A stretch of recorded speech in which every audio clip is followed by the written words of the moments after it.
habari kamanda? Salama, unaendeleaje mheshimiwa? Unaendelea vizuri za huko? Huko kwema, nipo na mheshimiwa mbunge wa jimbo mama yetu Rita Kabati na viongozi wa chama, na tupo kwenye mkutano wa hadhara na wananchi. Hapa Ruambuyuni pana kero ya maji, uongo kweli?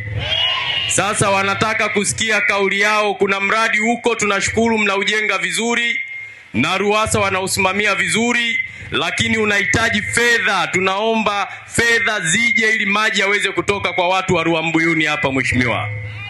Asante sana bwana. CCM oye! Mwenezi safi! Mheshimiwa Rita Kabati oye! Ndugu zangu wana CCM wenzangu, mimi sina mengi sana ya kusema. Maelekezo ya chama sisi kwetu ni utekelezaji. Ndani ya wiki moja tutakutuma milioni 500 ili kumaliza tatizo la maji hapo Ruambuyuni. CCM oye! Mheshimiwa Waziri, nakushukuru. Na mwenezi, hongera sana kwa kazi kubwa na nzuri unayoifanya. Tunakuona maeneo mbalimbali unavyotatua changamoto za watu. Kwa hiyo maelekezo ya chama sisi kwetu ni utekelezaji. Ndani ya wiki hapo fedha hii milioni 500 tutaituma kwa haraka ili utekelezaji tuweze kukamilisha. Asante sana.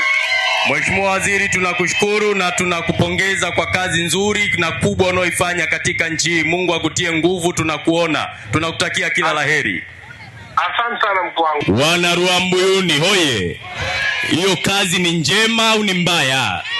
Wangapi wanasema iendelee kwa spidi kubwa? Hebu nyanyua namna hii.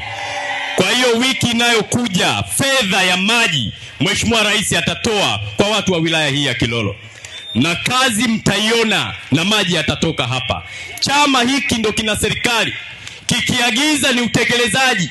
Chama kinatoa maagizo. Na wengine wanahoji kwa nini chama kinapita. Sasa niwaulize, tupite au tukae Dodoma? Wangapi mnasema tupite huku? Wenzetu wakiona hivi wanaogopa. Sisi ndo tumeunda serikali. Lazima tuisimamie serikali yetu. Huduma ziende kwa wananchi.